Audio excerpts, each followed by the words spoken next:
ప్రజలకు తెలియజేసేందుకు తెలంగాణ జాగృతి ఆధ్వర్యంలో రేపు సోమాజిగూడ ప్రెస్ క్లబ్లో ఉదయం 11 గంటలకు ఒక రౌండ్ టేబుల్ సమావేశాన్ని ఏర్పాటు చేయడం జరిగింది.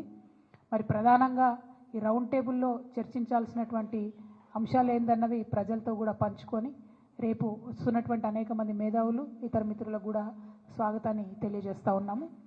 ఇవాళ మీరు గమనించినట్టయితే ఉమ్మడి ఆంధ్రప్రదేశ్లో ఉన్నప్పుడు మన తెలంగాణ అస్తిత్వం మీద రకరకాలుగా దాడి జరిగేది. అది మన భాషను అవహేళన చేయడం కావచ్చు, మన యాసను అవహేళన చేయడం కావచ్చు, మన దగ్గర కవులు కళాకారులు లేదనడం కావచ్చు, లేకపోతే మన పాటలు కాకుండా మన పాటలను మరిపించేటటువంటి ఇంకొక పాటలను ప్రభుత్వ వేదికల మీద పాడించడం కావచ్చు, మన పండగలను అవహేళన చేయడం కావచ్చు, మన పండగలకు ప్రాధాన్యత ఇవ్వకపోవడం కావచ్చు, మన దగ్గర ఉండేటటువంటి గంగా జమున తహజీబ్ని అవమానించే విధంగా మాట్లాడడం కావచ్చు, ఇవన్నీ కూడా మనం ఉమ్మడి ఆంధ్రప్రదేశ్లో భరించినాం, వాటిని ఫేస్ చేసినాం, వాటిని దాటుకొని ఉద్యమం చేసి ఇవాళ ప్రత్యేక తెలంగాణ రాష్ట్రాన్ని సాధించుకోవడం జరిగింది. ప్రత్యేక తెలంగాణ రాష్ట్రం సాధించుకున్న తర్వాత కేసీఆర్ గారు పెద్దలు ముఖ్యమంత్రి అయిన తర్వాత మరి చిన్నది పెద్దది అని చూడకుండా అది పాలపిట్టైనా, తంగేడు పువ్వు అయినా, జమ్మి చెట్టు అయినా, కృష్ణ జింక అయినా అన్నీ కూడా అధికారిక చిహ్నాలుగా ప్రకటించుకుంటూ అట్లానే బతుకమ్మ పండుగ అయినా, బోనాల పండుగ అయినా వాటిని రాష్ట్ర పండుగలుగా ఆనాడే కేసీఆర్ గారు గుర్తించడం జరిగింది. అట్లానే తెలంగాణ సమాజానికి వందల సంవత్సరాలుగా అలవాటు ఉన్నటువంటి మత సామరస్యాన్ని కాపాడడానికి కూడా ఒక పక్క క్రిస్మస్ని ప్రభుత్వపరంగా చేస్తూ, ఇంకొక పక్క రమదాన్ని చేస్తూ, ఇంకొక పక్క బతుకమ్మ బోనాలు చేస్తూ మరి అన్ని విధాలుగా కూడా మన గంగా జమున సంస్కృతిని కాపాడుతూ రావడం జరిగింది. మరి ఇవాళ 10 ఏళ్ళు బీఆర్ఎస్ పాలన తర్వాత ఒక రికార్డ్ లాగా ఒక చిన్న మత కల్లోలం కూడా లేకుండా మనం సాధించుకోవడం జరిగింది. ఇవాళ కాంగ్రెస్ ప్రభుత్వం వచ్చినప్పటి నుంచి ఏం జరుగుతుంది? వచ్చినప్పటి నుంచి రేవంత్ రెడ్డి గారు ముఖ్యమంత్రి గారు ఏం మాట్లాడుతూ ఉన్నారంటే ఫస్ట్ తను మొదలు పెట్టడమే రాష్ట్ర అధికారిక చిహ్నం మారుస్తాను, ఆ చిహ్నంలోంచి చార్మినార్ తీసేస్తాను, ఆ చిహ్నంలోంచి కాకతీయ తోరణం తీసేస్తాను అనేటటువంటి అంశాలు మాట్లాడడం జరిగింది. మళ్ళీ ఏమైందో ఎవరు బుద్ధి చెప్పినరో పెద్దగా దాని జోలికి పోకుండా అది విరమించుకున్నట్టుగా అనిపించింది. ఆ తర్వాత మళ్ళీ ఏ పండగ వచ్చినా కూడా దాన్ని చేయకుండా, అంటే రమదాన్ పండుగ వచ్చింది దానికి తోఫా ఇవ్వలేదు, బతుకమ్మ పండుగ వచ్చింది మా ఆడబిడ్డలకు చీరలు ఇవ్వలేదు, రేపు క్రిస్మస్ వస్తుంది దానికి కూడా వాళ్ళు ఏమి ఇచ్చే ఆలోచనలో కూడా కనీసం లేరు. అదేవిధంగా మరిగా ప్రభుత్వ వేడుకల్లో పాడుతున్నటువంటి పాటలు చూస్తే నిజంగా కన్నీళ్ళు వచ్చేటటువంటి పరిస్థితి.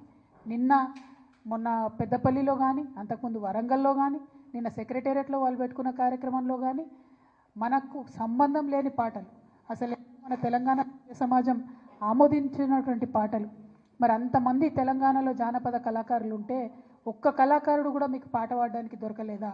ఒక్క తెలంగాణ గీతం, తెలంగాణ సంస్కృతిని తెలిపేటటువంటి ఒక్క గీతం కూడా ప్రభుత్వ వేదికల్లో ఉండకూడదని మీరు అనుకున్నారా అని ఇవాళ మేము ప్రశ్నిస్తూ ఉన్నాం. మరి వాళ్ళు చేసిన కార్యక్రమం ఏంది? తెలంగాణ తల్లి రూపును మారుస్తామని చెప్పినారు. ఎట్లా మారుస్తారండి? ఎందుకు మారుస్తారు? అసలు ఇవాళ అనేకమైన విగ్రహాలు దేశంలో ఉంటాయి. ఒక్కసారి తెలంగాణ ప్రజలందరినీ కూడా ఆలోచించాలని నేను కోరుతూ ఉన్నాను. గాంధీ గారి విగ్రహాలు పెట్టుకుంటాం మనం ఊరూరా. ఏం జీవం ఉందని పెట్టుకుంటామండి? ప్రేమ ఉంది కాబట్టి, మనసు నిండా గౌరవం ఉంది కాబట్టి పెట్టుకుంటాం. అంబేద్కర్ వారి విగ్రహాలు ఉన్నాయి, ఊరూరా ఉన్నాయి, కోట్ల సంఖ్యలో ఉన్నాయి. ఎందుకోసం పెట్టుకుంటాం? ఎవరన్నా జీవో ఇచ్చిరని పెట్టుకుంటామా? పూలే విగ్రహాలు ఉన్నాయి ఇవాళ, ఎందుకోసం అని పెట్టుకుంటాం? ప్రేమ ఉంది కాబట్టి, గౌరవం ఉంది కాబట్టి పెట్టుకుంటాం. అట్లనే సేవాలాల్ మహారాజ్ విగ్రహాలు పెట్టుకుంటాం. ఎందుకోసం పెట్టుకుంటాం? ఎవరన్నా జీవో ఇచ్చిరని పెట్టుకుంటామా? ఏదైనా ప్రభుత్వం ఆదేశించిందని పెట్టుకుంటామా? ఎందుకోసం అని పెట్టుకుంటాం? ఇవాళ సుభాష్ చంద్రబోస్ విగ్రహాలు ఉన్నాయి, దేశం కోసం ప్రాణాలు త్యాగం చేసిండు కాబట్టి ఆయన విగ్రహాలు ప్రజలు మనసారా కోరుకొని ఆకాంక్షించి పెట్టుకుంటారు. మరి శివాజీ విగ్రహాలు ఉన్నాయి ఇవాళ, చాలా పెద్ద ఎత్తున యువతంతా కూడా పెట్టుకుంటూ ఉంటారు కలిసి. ఎందుకోసం పెట్టుకుంటారు? ఎవరైనా జీవో ఇచ్చిరని పెట్టుకుంటారా? మరి తెలంగాణ తల్లి విగ్రహాలు కూడా వేల సంఖ్యలో ఉన్నాయి ఇవాళ, ప్రతి గ్రామంలో ఉన్నాయి, ప్రతి చోట ఉన్నాయి. కొన్ని పెద్ద గ్రామాలలో అయితే 2-3 ఉన్నాయి. ఎందుకోసం పెట్టుకున్నాం? అవి ఆనాడు ఉద్యమంలో మాకు స్ఫూర్తి నింపినటువంటి తల్లి కాబట్టి, అమ్మ కాబట్టి పెట్టుకున్నాం. ఇక భరతమాత విగ్రహాలు ఉన్నాయి, లేవా భరతమాత విగ్రహాలు? దానికి జీవో ఇచ్చిండ్రా? కేంద్ర ప్రభుత్వం జీవో ఇచ్చిందా? జీవో ఇస్తేనే జీవో పరంగానే పెట్టుకున్నామా? లేదు కదా, దేశభక్తితో పెట్టుకుంటాం. మరి దీన్ని కూడా అవమానించే రకంగా ఇవాళ ఒక కొత్త విగ్రహాన్ని పెట్టి, ఇగో ఈమెనే మీ తల్లి, మీరు ఇదే విగ్రహం పెట్టాలి, ఈ విగ్రహం తప్ప ఇంకో రకంగా ఈ విగ్రహాన్ని మార్చి పెడితే కేసులు పెడతామని చెప్పి బాజాప్తా గెజెట్ చేసినటువంటి ప్రభుత్వం రేవంత్ రెడ్డి గారి ప్రభుత్వం. బ్రిటిష్ ప్రభుత్వం కూడా ఎన్నడూ భరతమాత మీద గెజెట్ ఇవ్వలే, కానీ రేవంత్ రెడ్డి సర్కార్ మాత్రం తెలంగాణ తల్లి మీద గెజెట్ ఇవ్వడం అన్నది చాలా దారుణం, చాలా ఘోరాతి ఘోరమైన విషయం మనం గమనించాల్సిందిగా నేను తెలంగాణ ప్రజలందరినీ కూడా మరి కోరుతా ఉన్నా. అంటే ఇవాళ కాంగ్రెస్ నాయకులు ఎట్లా మాట్లాడుతున్నారంటే ఉమ్మడి ఆంధ్రప్రదేశ్లో సమైక్యాంధ్రాన్ని కోరుకునేటటువంటి కాంగ్రెస్ నాయకులు ఏదైతే ఆర్గ్యుమెంట్ తీసుకొచ్చిండ్రో, ఏదైతే మాట్లాడినరో అవే ఇప్పుడు వీరు కొనసాగిస్తున్నటువంటి పరిస్థితి. అంటే ఒక వింతవాదం, ఒక వితండవాదం, దానికి కాంగ్రెస్ వాదం అంటాం మేము, తెలంగాణ వాదం అనం. మీరు కాంగ్రెస్ వాదులు, మీరు తెలంగాణ వాదులు కాదు, ముమ్మాటికి కాలేరు. మీకు ఎప్పటికీ కూడా కాంగ్రెస్ ప్రయోజనాలే ముఖ్యం తప్పితే తెలంగాణ ప్రయోజనాలు ముఖ్యం కాదు. ఈ మాట ఇంకొక విషయం, మనందరం ఎందుకు పోరాటం చేసినాం? నీళ్ళ కోసం పోరాటం చేసినాం. ఆదిత్యనాథ్ దాస్ అనేటటువంటి ఒక అధికారి, ఆంధ్రప్రదేశ్లో చీఫ్ సెక్రటరీగా పనిచేసి రిటైర్ అయినటువంటి అధికారి, అక్కడ ఉండి రాయలసీమ లిఫ్ట్ ఇరిగేషన్ నుంచి రోజుకొక టీఎంసీ నీళ్ళని తీసుకుపోవచ్చని ఆదేశాలు ఇచ్చినటువంటి అధికారిని తీసుకొచ్చి ఇవాళ మీరు తెలంగాణ రాష్ట్ర ఇరిగేషన్ శాఖలో అడ్వైజర్గా పెట్టిండ్రు. అంటే మీరు ఎవరి ప్రయోజనాలు కోరుకొని పెట్టిండ్రు? మనకు వ్యతిరేకంగా జీవోలు ఇచ్చినటువంటి వ్యక్తి తెలంగాణ రాష్ట్రానికి వచ్చి మన నీళ్ళకు సంబంధించి ఆయన ఏం హామీలు ఇస్తాడు, ఏం అడ్వైజ్ చేస్తాడు అన్నది కూడా ఇవాళ ముఖ్యమంత్రి గారు చెప్పాల్సినటువంటి అవసరం ఉంది. అందుకే మేము చెప్తున్నాం, ముమ్మాటికి మీరు కాంగ్రెస్ వాదులే, మీరు తెలంగాణ వాదులు కావు. మీకు మీ కాంగ్రెస్ పార్టీ ప్రయోజనాలు తప్పితే తెలంగాణ ప్రయోజనాలు మీకు పట్టవు.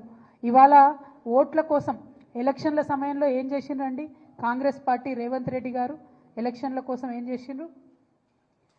వాళ్ళ నాయకురాళ్ళు అందరూ కూడా పెద్ద పెట్టున బతుకమ్మ ఎత్తినటువంటి పరిస్థితిని మీరు గమనించాలి.